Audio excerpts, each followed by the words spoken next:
Hello, আসসালামু আলাইকুম guys. ক্যাপশনে দেখতে পাচ্ছেন আমি এখানে পেঁয়াজ, কাঁচামরিচ, সরিষার তেলের মধ্যে দিয়ে দিয়েছি। আজকে কচুর মুখি দিয়ে ইলিশ মাছ রান্না করব। দেখেন পেঁয়াজটা একটু নরম হয়ে আসলে দিয়ে দিব কচুর মুখি। আমি কচুর মুখি কেটে নিয়েছি।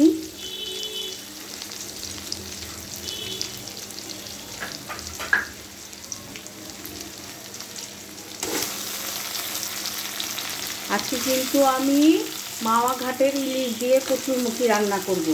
মাওয়া ঘাটের ইলিশ তো বুঝতে পারছেন অনেক টেস্টি হয়। যারা যারা মাওয়া খেতে গিয়েছেন তারা নিশ্চয়ই বুঝতে পারছেন। এই যে আমি কচুরমুখীটাকে একটু তেলের উপরে আনবো টেস্টের জন্য। দেখেন, তারপরে আমি হলুদ, মরিচ, ধনিয়ার গুঁড়া, জিরার গুঁড়া, লবণ ও রসুন বাটা দিয়ে এটাকে মিক্স করব। কচুরমুখীটাকে কষিয়ে নিব। এই তো মশলাটা দিয়ে দিয়েছি। এখন আমি একটু কষানো হলে একটু পানি দিয়ে দিব, সামান্য পানি। যারা আমার ভিডিও আমাকে ভালোবেসে দেখে থাকেন তাদেরকে অসংখ্য অসংখ্য ধন্যবাদ।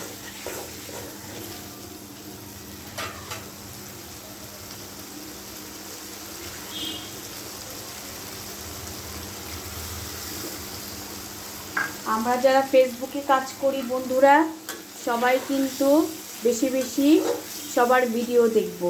নিজের ভিডিও হচ্ছে অন্যের ভিডিও বেশি বেশি দেখব। লাইক কমেন্ট শেয়ার করব, রিপ্লে কমেন্ট করব।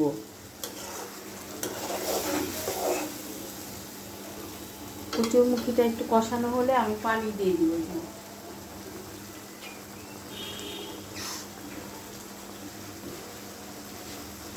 মাওয়া ঘাটের ইলিশ কিন্তু খেতে অনেক মজা। কে কে খেয়েছেন মাওয়া ঘাটের ইলিশ আমাকে কিন্তু কমেন্টে অবশ্যই জানাবেন।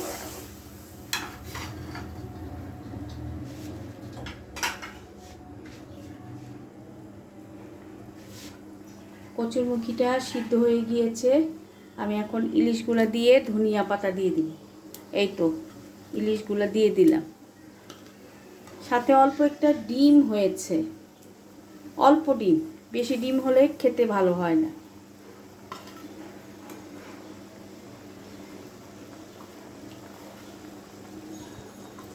আমার রেসিপি দেখে যারা রান্না করেন তাদেরকে বলবো অবশ্যই মজা পাবেন।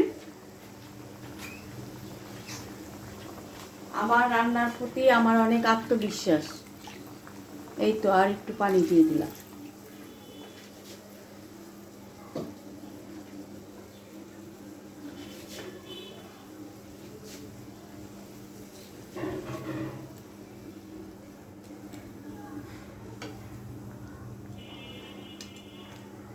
সবাই প্লিজ আমাকে একটু সাপোর্ট করবেন।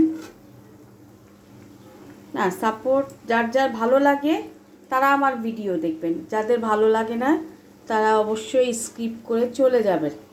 সবাইকে থ্যাংক ইউ সো মাচ আমার ভিডিও দেখার জন্য। সবাই ভালো থাকবেন।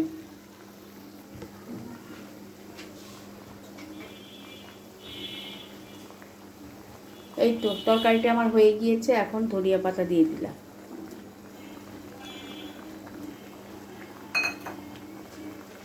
সবাইকে অসংখ্য অসংখ্য ধন্যবাদ।